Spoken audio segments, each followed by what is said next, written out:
Third possibility, হ্যাঁ, third পসিবিলিটিটা হচ্ছে যে relativity principal exists both for mechanics and electrodynamics, but the laws of mechanics as provided by Newton are not appropriate. Those require some reformulation, হ্যাঁ, এগুলোর কিছু রিফর্মুলেশন দরকার হবে। এবং যেটা তোমার গ্যালিলিয়ান ট্রান্সফরমেশন যা সাকসেসফুলি মেকানিক্সের ল গুলোর ইনভেরিয়েন্স কে ডেসক্রাইব করেছিল, সেটারও তাহলে ন্যাচারালি মডিফিকেশন দরকার, সেইগুলোকে মডিফাই করতে হবে। Here comes the principle of here comes the postulate of relativity. এখানে রিলেটিভিটি পোস্টুলেট গুলো ইন্ট্রোডিউসড হয় আর কি, and that are introduced by Einstein.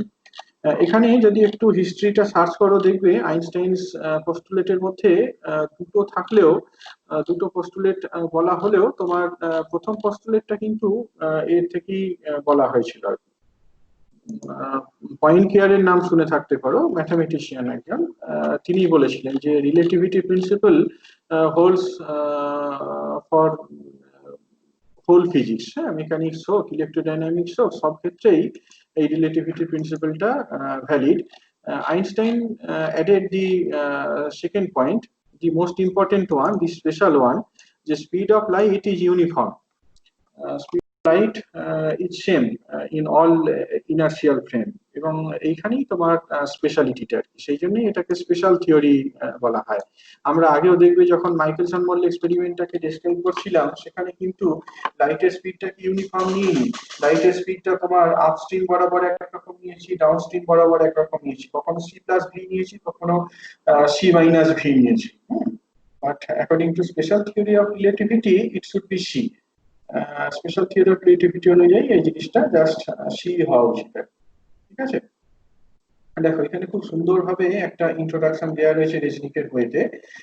Einstein যখন 1905-এ এই পেপারটা পাবলিশ করেন, সেই পেপারটার টাইটেল ছিল এইরকম আর কি, on the electrodynamics of moving object, moving bodies. Moving bodies এর ক্ষেত্রে ইলেকট্রোডাইনামিক্স, সেখানে তিনি লিখেছিলেন যে no properties of observed facts correspond to a concept of absolute rest. হ্যাঁ, অ্যাবসলিউট রেস্টের উপর বেস করে এরকম কোনো কিন্তু প্রপার্টিজ অবজার্ভ করা সম্ভব নয়। অর্থাৎ অ্যাবসলিউট ফ্রেম অফ রেফারেন্সের আইডিয়াটা পুরোপুরি ডিসকার্ডেড হয়ে গিয়েছিল। For all coordinate systems for which mechanical equations hold the equivalent electrodynamical and optical equations also hold. যে সমস্ত ফ্রেম অফ রেফারেন্সের ক্ষেত্রে মেকানিক্যাল ইকুয়েশন গুলো হোল্ড করে, সেই সমস্ত জায়গাতে ইলেকট্রোডাইনামিক্স এবং অপটিক্সের ইকুয়েশন গুলো হোল্ড করবে। In the following we make this assumptions, যেগুলোকে পরে প্রিন্সিপাল অফ রিলেটিভিটি হিসাবে বলা হয়েছে, and introduce the further assumption। এই প্রথম জিনিসটাই হচ্ছে তোমার বেসিক্যালি প্রিন্সিপাল অফ রিলেটিভিটি, হ্যাঁ, যে তোমার যে সমস্ত ফ্রেমে মেকানিক্যাল ইকুয়েশন গুলো হোল্ড করে, সেই সমস্ত ফ্রেমে ইলেকট্রোডাইনামিক্স এবং অপটিক্সের ইকুয়েশন গুলো হোল্ড করে। অর্থাৎ there is no preferred frame of reference for a particular topic, particular branch. Okay, এর সাথে তিনি আরেকটা অ্যাজাম্পশন ইন্ট্রোডিউস করেছিলেন, an assumption which is the first sight quite irreconcilable। এটাকে ইরিকনসিলেবল হিসেবে বলা হয়েছে, রিকনসাইল করা সম্ভব নয় উইথ দি ফর্মার ওয়ান। রিলেটিভিটির সাথে এটা মানে জেনারেল যে আইডিয়াটা রিলেটিভিটি, তার থেকে কমপ্লিটলি ডিফারেন্ট। জিনিসটা কি, light is propagated in vacant space with a velocity c which is independent of the nature of the emitting body. হ্যাঁ, এমিটিং বডি নেচার যাই হোক না কেন, লাইটের স্পিডটা সি থাকবে। These two assumptions are quite sufficient to give us a simple and consistent theory of electrodynamics of moving bodies on the basis of Maxwellian theory for bodies at rest। হ্যাঁ, ম্যাক্সওয়েলের theory যেগুলো body যদি রেস্টে থাকে তার জন্য যেমন ভাবে অ্যাপ্লিকেবল, বডিগুলো যদি মুভ করে তার জন্য এই ম্যাক্সওয়েল ইকুয়েশন গুলো সমানভাবে অ্যাপ্লিকেবল, যদি আমরা এই দুটো পোস্টুলেট, বিশেষ করে সেকেন্ড পোস্টুলেটটাকে হিসাবের মধ্যে নিই। তো এখানেই জাস্ট জিনিস দুটোকে রিফ্রেশ করা রয়েছে। প্রথমটা হচ্ছে এইটা পরীক্ষার জন্য খুব ইম্পর্টেন্ট। পরীক্ষায় যদি পড়ে একদম এখানে যেমন ভাবে লেখা রয়েছে প্রত্যেকটা ওয়ার্ড সেভাবে লিখবে, প্রত্যেকটা ওয়ার্ড ইকুয়ালি ইম্পর্টেন্ট। হ্যাঁ, the laws of physics are the same in all inertial systems, no preferred inertial system exists। that is termed as the principle of relativity. And the second postulate is that the speed of light in free space has the same value c in all inertial systems. Speed of light in free space has the same value c in all inertial systems. That is the principle of constancy of speed of light. এই হচ্ছে দুটো principal. এবার সেই দুটো principal নিয়ে একটু এখানে এক্সপ্লেনও করা রয়েছে। দেখো, আইনস্টাইনের যে রিলেটিভিটি প্রিন্সিপালটা সেটা কিন্তু নিউটনিয়ান রিলেটিভিটি থেকে অনেকটা ডিফারেন্ট। হ্যাঁ, নিউটনিয়ান রিলেটিভিটিটা বেসিক্যালি লস অফ মেকানিক্সকে নিয়ে ডিল করে, বাট আইনস্টাইনের যে রিলেটিভিটি সেইটা deals with all the laws of physics. এই যে প্রথম কথাটা বলা হলো, principle of relativity, laws of physics are same in all inertial systems. এখানে কি শুধুমাত্র মেকানিক্সের ল গুলোই নয়, ইলেকট্রোডাইনামিক্সের লসও, মানে ফিজিক্সের সমস্ত লসই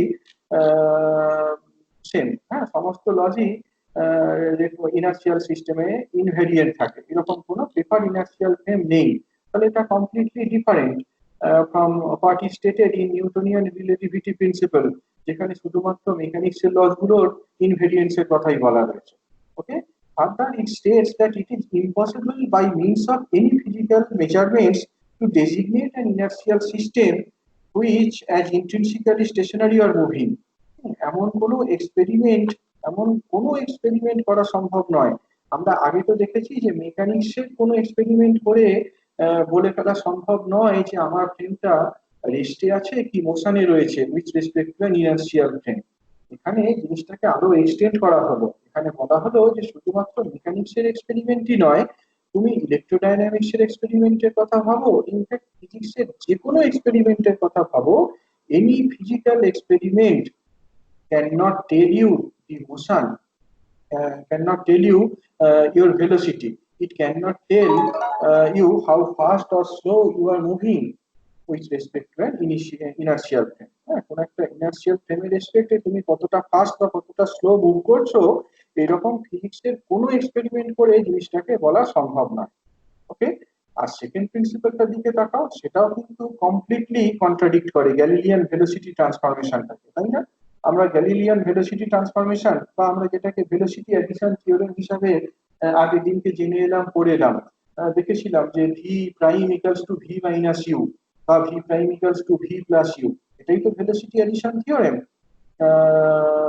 অন্তত আমরা গ্যালিলিয়ান ট্রান্সফরমেশন থেকে যে জিনিসটা পেয়েছি। But what happens if you analyse the second postulate? Second পোস্টুলেটটা কি বলা হলো? সেকেন্ড পোস্টুলেটটাতে বলা হলো speed of light in free space has the same value c in all inertial system.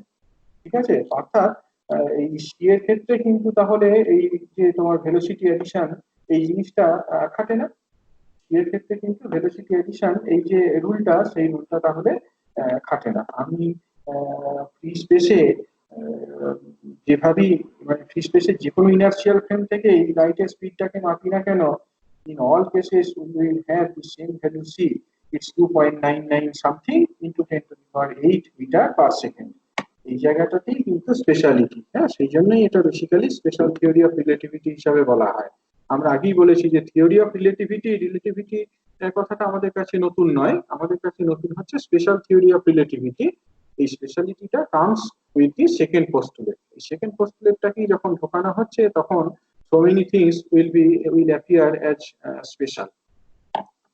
So the entire special theory of relativity is derived directly from these two assumptions. এই দুটো assumptionের উপর বেস করে পুরো এগুলোকে derive করা হয় আর কি। Their simplicity, boldness and generality are the characteristics of Einstein genius. এগুলো এখানে কিছু ফিলোসফিক্যাল কথা রয়েছে, which if you feel it interesting you can go through. I directly move to Lorentz transformation. হ্যাঁ, একদম ডিরেক্ট Lorentz transformation এ আমরা চলে যাচ্ছি। দেখো, Lorentz ট্রান্সফরমেশনটাও এখানে বলি। Lorentz ট্রান্সফরমেশনটা ডিপেন্ড করছে তুমি কিভাবে পড়তে চাইছো। পরীক্ষার জন্য যদি পড়তে চাও তাহলে একরকম, তাহলে যে কোনো এই টেক্সট বুক যেগুলো বলেছিলাম এম গুপ্তা বা তোমার চট্টোপাধ্যায় রক্ষিত, এইগুলো ফলো করতে পারো। কিন্তু এখন যেহেতু তোমাদের হাতে সময় রয়েছে এবং পরীক্ষাটা একদম কবে হবে সেটা কিছু জানা নেই, কাজে এটা লাইকলি ইন্টারেস্টিং হবে যদি জিনিসটা ভিতরে গিয়ে আরো ভালো করে স্টাডি করতে পারো। আমি এখানে তোমার এই রেজনিকের বইতে যে অ্যাপ্রোচটা রয়েছে সেই অ্যাপ্রোচটাই বলছি। এই অ্যাপ্রোচটা একদম বেস্ট ম্যাথামেটিক্স করে বলা আছে আর কি। ম্যাথামেটিক্সটা যে নেসেসারি ট্রান্সফরমেশনের জন্য সেটা করতেই হবে, সেটা অন্য বইগুলোতেও করা রয়েছে। কিন্তু এখানে ইন্ট্রোডাকশন পার্টটায় জিনিসটাকে খুব সুন্দরভাবে দেয়া রয়েছে আর কি। আমি সেটা ধরেই বলবো। আমরা যখন গ্যালিলিয়ান ট্রান্সফরমেশন করছিলাম সেখানে একটা ইভেন্টকে ডেসক্রাইব করেছিলাম, বা আরো সহজ করে যদি বলি, গ্যালিলিয়ান ট্রান্সফরমেশনে কোন একটা অবজেক্টের পজিশনকে অবজার্ভ করেছিলাম ফ্রম টু ফ্রেম, যে দুটো ফ্রেমের মধ্যে relative velocity is some u বা ভি হুইচ ইজ ইউনিফর্ম। আমরা একটা ফ্রেমের রেসপেক্টে বলেছিলাম এক্স ওয়াই জেড, আর একটা ফ্রেমের রেসপেক্টে বলেছিলাম x prime y prime z prime. এইখানে আমি জিনিসটাকে আরেকটু জেনারেল ওয়েতে বলছি। আমরা কোনো একটা পয়েন্টের পজিশন না বলে আমি বলতে চাইছি একটা ইভেন্ট। হ্যাঁ, কোনো একটা ইভেন্ট। একটা ইভেন্ট বলতে কি বোঝায়? একটা ইভেন্টকে আমরা কিভাবে ডেসক্রাইব করতে পারি? একটা ইভেন্টকে ডেসক্রাইব করতে পারি হোয়ার অ্যান্ড হোয়েন। একটা ইভেন্টকে যদি ডেসক্রাইব করতে চাই সেটাকে এরকম ভাবে ডেসক্রাইব করা যায়, হোয়ার অ্যান্ড হোয়েন। ধরো একটা বোম ব্লাস্ট হলো, হ্যাঁ, এটাকে যদি আমি একটা ইভেন্ট বলি, তাহলে ন্যাচারালি আমাকে যে দুটো জিনিস স্পেসিফাই করতে হবে যে বোম ব্লাস্টটা কোথায় হয়েছে এবং কখন হয়েছে। কাজে একটা ইভেন্টকে স্পেসিফাই করতে গেলে we need four coordinates. Four coordinates x y z, আর in addition time. X y z আর টাইম, এই জিনিস, এই চারটে প্যারামিটার আমাদের দরকার। তো তাহলে এরকম কোন একটা ইভেন্টকে আমরা দুটো ইনার্শিয়াল ফ্রেম থেকে ডেসক্রাইব করতে চাইছি, একটা এস ফ্রেম আর একটা S prime frame. Okay, S আর এস প্রাইমের মধ্যে একটা relative velocity say some u বা ভি, আমি জানি না এখানে কি করা আছে, মোস্ট লাইকলি এখানে ভি দিয়েই ডিনোট করা আছে। হ্যাঁ, ধরো এস আর এস প্রাইম এর মধ্যে রিলেটিভ ভেলোসিটিটা ইজ সাম ভি। তো যা বলছিলাম যে এস ফ্রেমের রেসপেক্ট ইভেন্টটা হচ্ছে x y z t, S prime ফ্রেমের রেসপেক্টে সেম ইভেন্টকে ডেসক্রাইব করছি by specifying the parameters x prime y prime z prime and t prime. আমরা এই দুটো এই যে দুটো কোঅর্ডিনেট, এই দুটো কোঅর্ডিনেটের দুটো কোঅর্ডিনেট সিস্টেমের রেসপেক্ট এই প্যারামিটার গুলোকে ইন্টার রিলেট করতে চাইছি।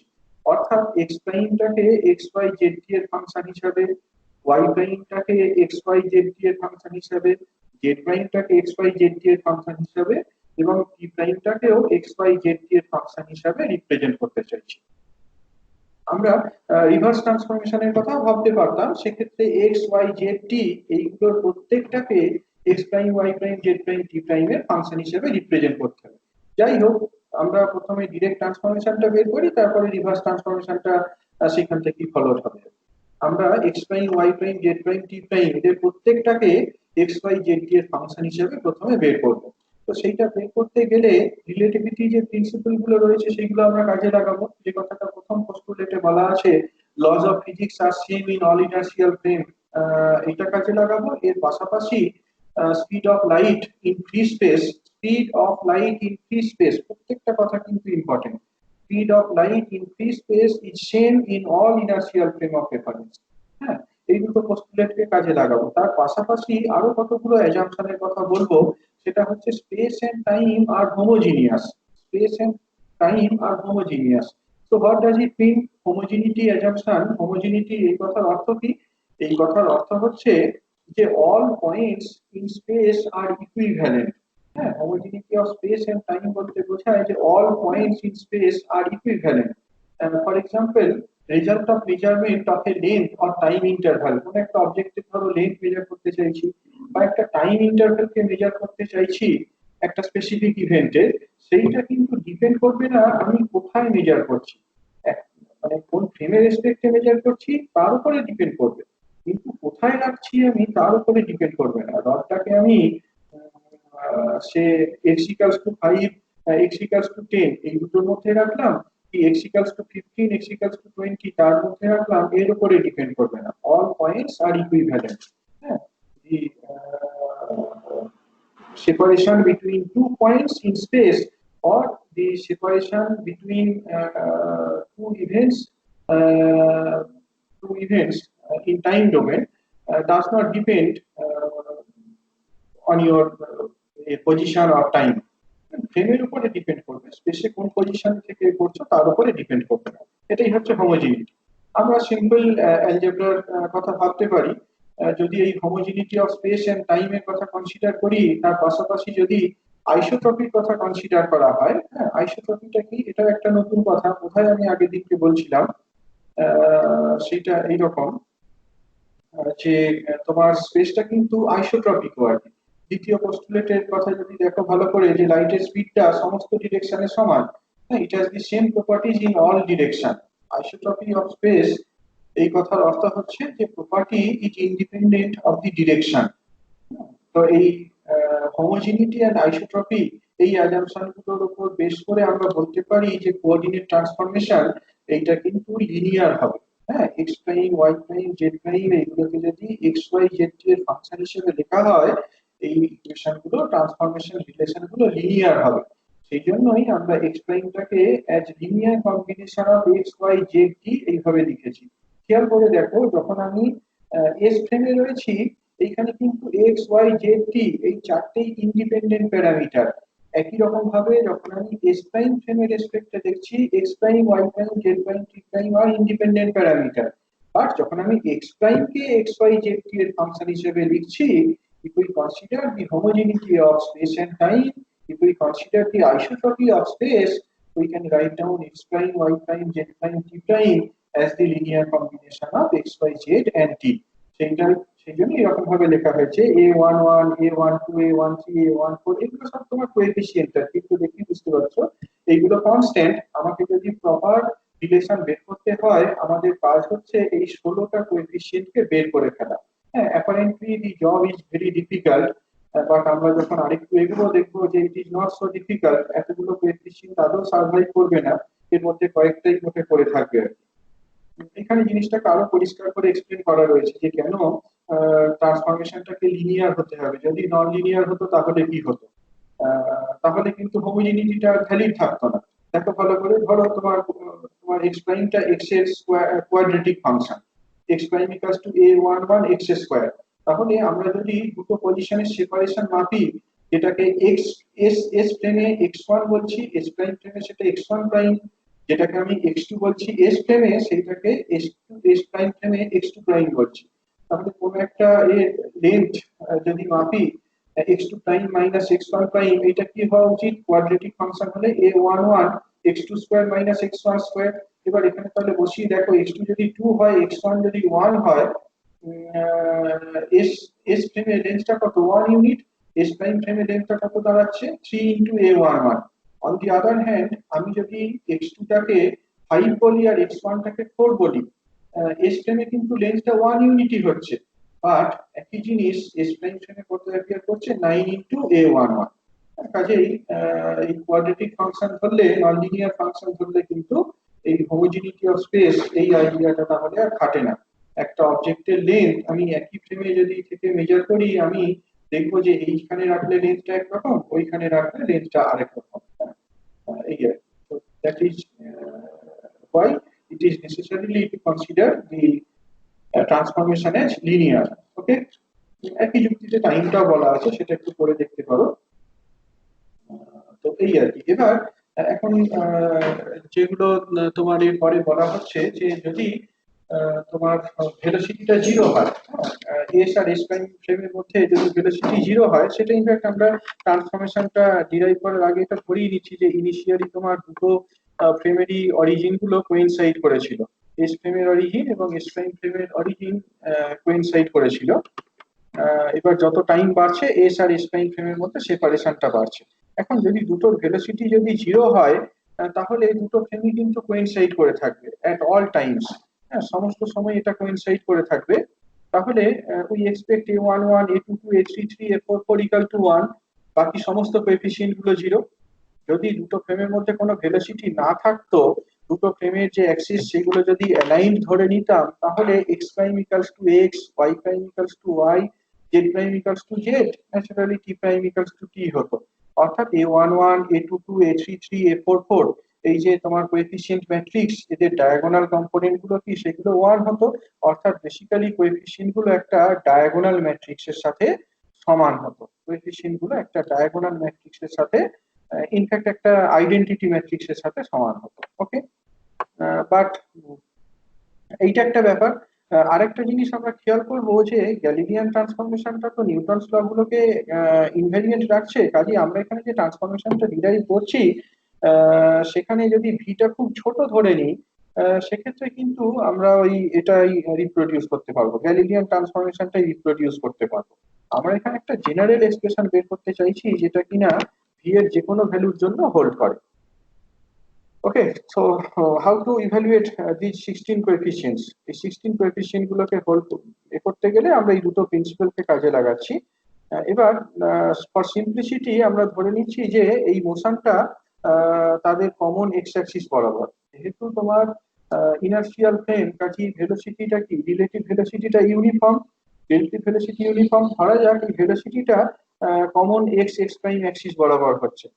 সো এটা তখনই হবে যদি y equals to 0, z equals to 0 হয় at all points এ, এবং y prime equals to 0, z prime equals to 0 হয়।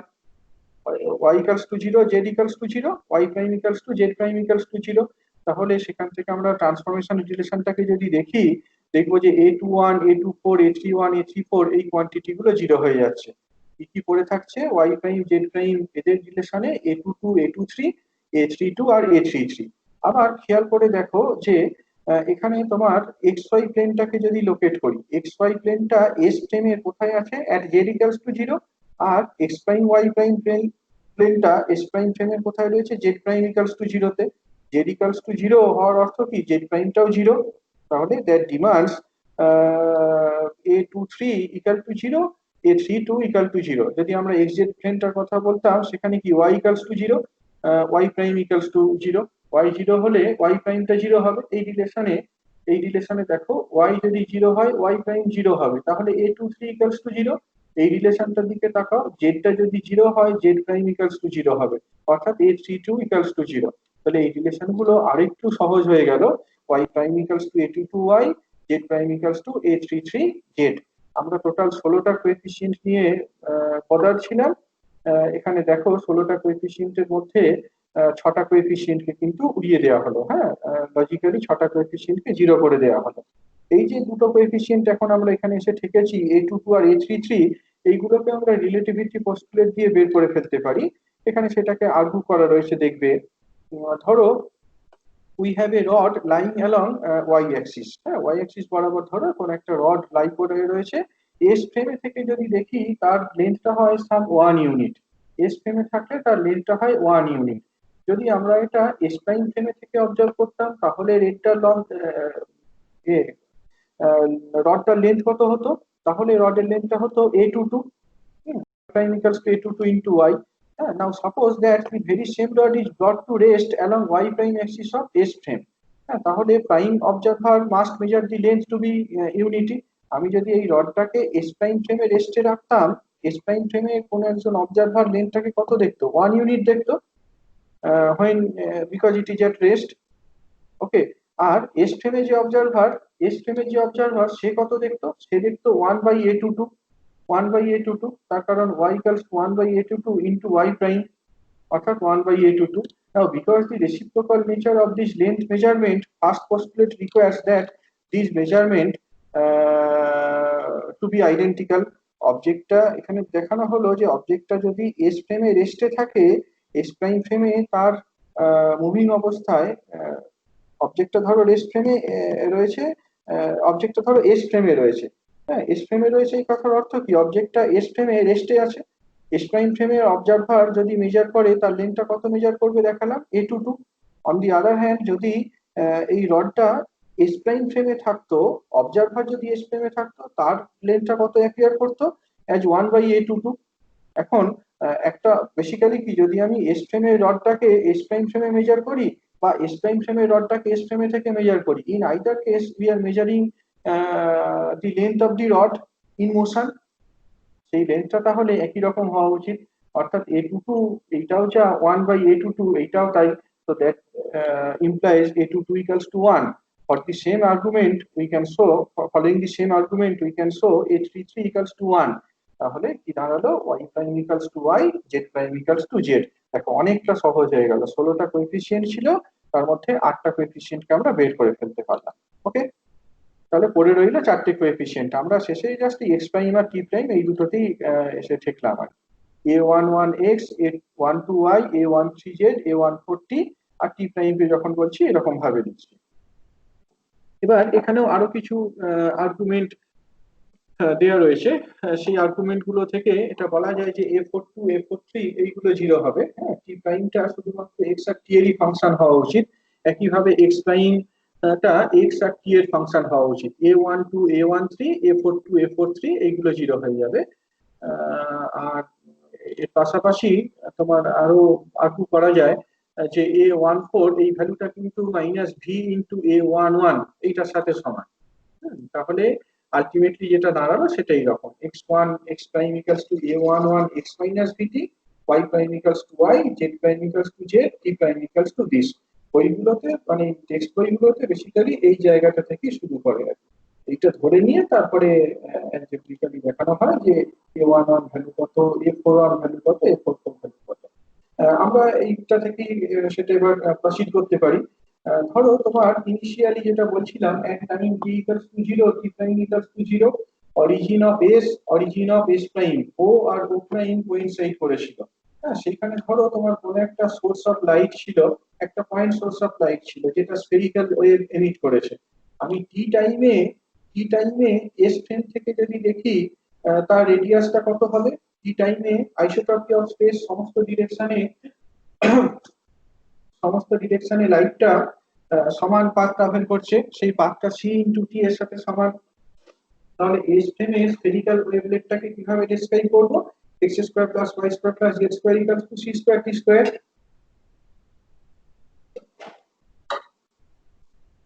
অন দি আদার হ্যান্ড আমি জিনিসটাকে যদি এস প্রাইম ফ্রেম থেকে ডেসক্রাইব করি সেক্ষেত্রে ওয়েভটা স্ফেরিক্যালি হবে, স্ফেরিক্যাল নেচারটা একই রকম থাকবে। সেক্ষেত্রে তোমার রেডিয়াসটা কত হবে, সি ইনটু টি প্রাইম। খেয়াল করে দেখো এস প্রাইম ফ্রেম দুটোই ফ্রি স্পেসে রয়েছে, ইনার্শিয়াল ফ্রেম, কাজে দুটো ফ্রেমেই লাইটের স্পিডটা same. That follows from the second postulate. তাহলে এস প্রাইম ফ্রেম থেকে যদি স্ফেরিক্যাল ওয়েভলেটটাকে ডেসক্রাইব করি সেটা হবে x prime square plus y prime square plus z prime square equals to c square t prime square. Fine. আমরা এখানে transformation relation গুলো জানি, এক্স প্রাইমটাকে এক্স টি এর ফাংশন হিসেবে রিপ্লেস করেছি, টি প্রাইমটাকে এক্স টি এর ফাংশন হিসেবে রিপ্লেস করেছি। তাহলে এই 2.5 ইকুয়েশনে এক্স প্রাইমটাকে রিপ্লেস করতে পারি, ওয়াই প্রাইমটাকে ওয়াই দিয়ে রিপ্লেস করব, জেড প্রাইমটাকে জেড দিয়ে রিপ্লেস করব, টি প্রাইমটাকে ওইখানে যে রিলেশনটা দেওয়া রয়েছে সেই রিলেশনটা দিয়ে রিপ্লেস করে দেব। দেওয়ার পর এইরকম একটা ইকুয়েশন পাবো। দেখো এরকম ধরনের একটা ইকুয়েশন পাবো। এই ইকুয়েশনটাকে রিঅ্যারেঞ্জ করতে পারি। হ্যাঁ, something into x square plus y square plus z square, তারপরে এরকম এক্স ইনটু টি এরকম একটা টার্ম, আর তারপর সামথিং ইনটু টি স্কয়ার।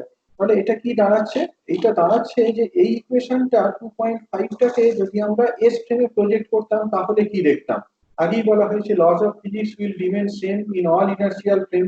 আমি যদি এক্স ওয়াই জেড টি রেসপেক্টে ডেসক্রাইব করি যেমন হবে, এই ট্রান্সফরমেশনটাকে ইউজ করে এক্স ওয়াই জেড এর টি এর টার্মে রিপ্লেস করে দেখলেও জিনিসটা একই রকম হবে। তাহলে you can compare this equation, এই ইকুয়েশনটাকে কম্পেয়ার করো with this one. X square এর কোএফিসিয়েন্ট দুটোকে সমান করে দাও, ওয়াই স্কয়ার এর কোএফিসিয়েন্ট গুলোকে সমান করে দাও, জেড স্কয়ার এর কোএফিসিয়েন্ট গুলোকে সমান করে দাও, আর সি স্কয়ার টি স্কয়ার এর কোএফিসিয়েন্ট গুলোকে সমান করে দাও। যদি করো তাহলে দেখতে পাবে এই যে কোয়ান্টিটিটা বেসিক্যালি এই কোয়ান্টিটিটা 1 এর সাথে সমান, এই কোয়ান্টিটিটা 1 এর সাথে সমান। হ্যাঁ, ওই 2.4 ইকুয়েশনে x square plus y square plus z square equals two c square into t square আছে। তাহলে এই জিনিসটা বেসিক্যালি 1 এর সাথে সমান। এখানে সেকেন্ড ইকুয়েশনে সেটা দেওয়া হয়েছে। t স্কয়ারের যে কোএফিসিয়েন্ট আগে 2.4 ইকুয়েশনে c স্কয়ার ছিল, এখানে কত রয়েছে এইটা, তাহলে এই জিনিসটা c স্কয়ারের সাথে সমান। 2.4 ইকুয়েশনে x ইনটু t এরকম কোনো প্রোডাক্ট টার্ম ছিল না, তাহলে এই কোএফিসিয়েন্টটা নিশ্চয়ই 0 তার সাথে সমান। আমাদের তিনটে coefficient a11 a41 a44, we have three equations. তাহলে এই তিনটি ইকুয়েশনকে আমরা সলভ করতে পারি, অ্যালজেব্রিক্যালি সলভ করতে পারি। অ্যালজেব্রাতে যে কোনো টেক্সট বই থেকে দেখে নিতে পারো, সলভ করে বা নিজেরা হাতে ট্রাই করতে পারো। তিনটি ইকুয়েশন, তিনটে আননোন, হ্যাঁ, ইউ ক্যান সলভ ইট। যদি সলভ করো তাহলে এরকম রিলেশন পাবে। এবার এই জিনিসগুলোকে আমরা ওই 2.3 যে ট্রান্সফরমেশন রিলেশনটা এসেছিলাম, এই যে ট্রান্সফরমেশন রিলেশন এসেছিলাম এখানে বসিয়ে দাও, বসিয়ে দিলে কোঅর্ডিনেট ট্রান্সফরমেশন হয়ে যাবে। thus we derive the Lorentz transformation as this. এরকম ভাবে তাহলে আমরা Lorentz ট্রান্সফরমেশনটাকে ডিরাইভ করে ফেলতে পারি, এটাই Lorentz ট্রান্সফরমেশন। আর যদি ইনভার্স ট্রান্সফরমেশন ইউজ করতে হয়, দেখো এখানে কি x prime y prime z prime t prime প্রত্যেকটাকে এক্স ওয়াই জেড আনপ্রাইম ফ্রেমের রেসপেক্টে রিপ্রেজেন্ট করা হয়েছে। উল্টোটা আমরা করতে পারতাম, এক্স ওয়াই জেড এর প্রত্যেকটাকে x prime y prime z prime t prime এদের রেসপেক্টে রিপ্রেজেন্ট করতে পারতাম, সেটাকে ইনভার্স ট্রান্সফরমেশন বলা হয়।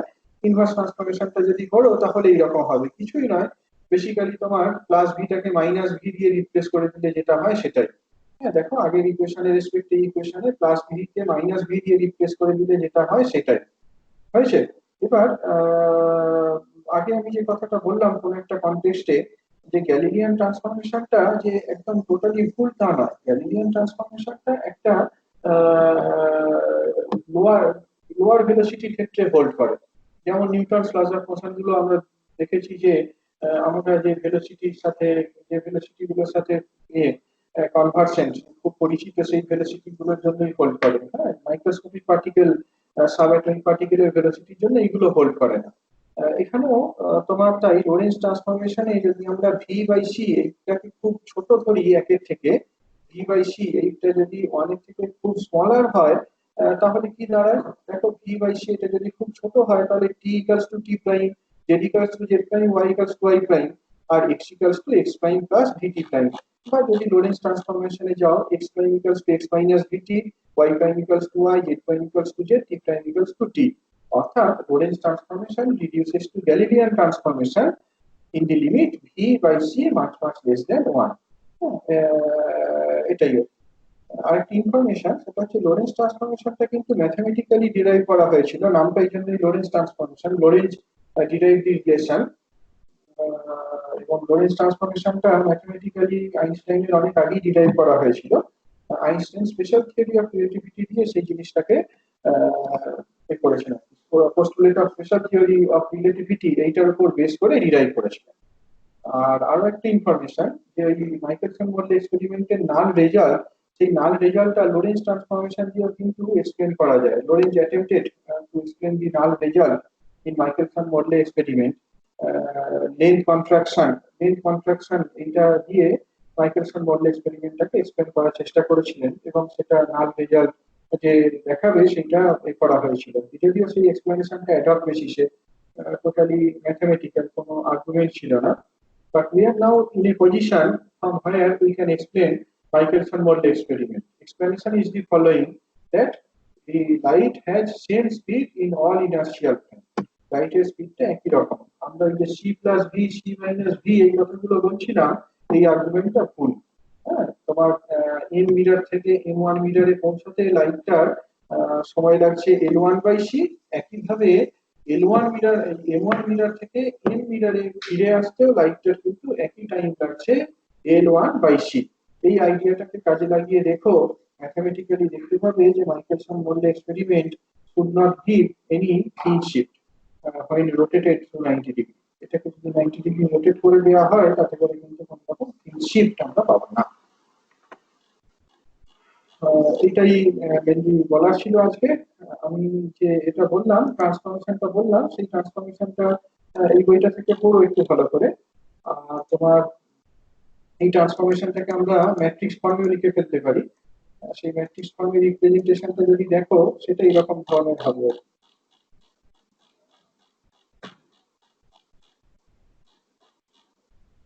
জাস্ট দেখে নিই আমি। আচ্ছা, যদি এটাকে ম্যাট্রিক্স ফর্মে দেখো, ম্যাট্রিক্স ফর্মে ট্রান্সফরমেশনটাকে এরকম ভাবে লিখতে পারো। দাঁড়াও দেখাচ্ছি আমি।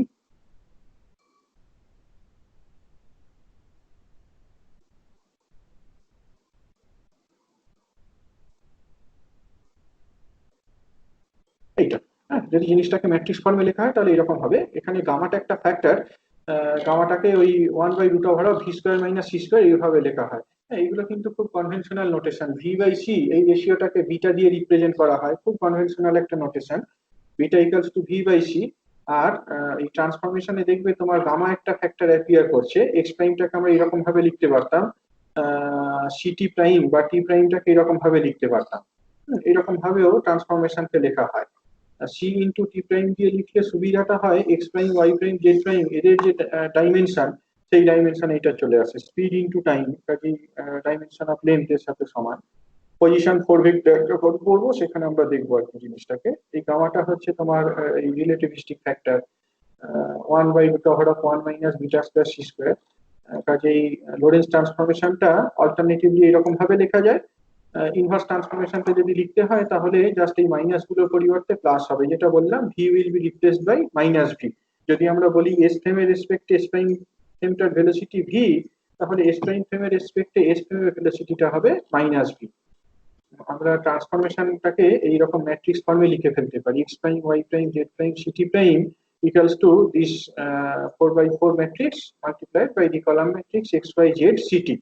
কলাম ম্যাট্রিক্সটা এইরকম gamma 0 0 minus beta gamma 0 1 0 0 0 0 1 0 0 this. Okay, তোমরা এবার এটা আরো অঙ্ক কষে বলতে পারো যদি ভি 0 হয় তাহলে কি হবে। ভি 0 হলে বললাম গামাটা কত 1, বেসিক্যালি এটা একটা আইডেন্টিটি ম্যাট্রিক্স হয়ে যাবে, হ্যাঁ 1 1 1 1 বাকি সবগুলো 0। যদি আমরা লোরেন্স ট্রান্সফরমেশনটাকে গ্যালিলিয়ান ট্রান্সফরমেশনে রিডিউস করতে চাই, we have to consider v by c much smaller than 1। সেক্ষেত্রে দেখো ট্রান্সফরমেশন রিলেশনটা কেমন হয়। এইরকম ভাবে জিনিসটাকে স্টাডি করা যায়। পরের দিনকে আমরা এর যে consequence of Lorentz transformation, length contraction, time dilation, simultaneity of event, এই সমস্ত জিনিসগুলোকে ডিসকাস করবো।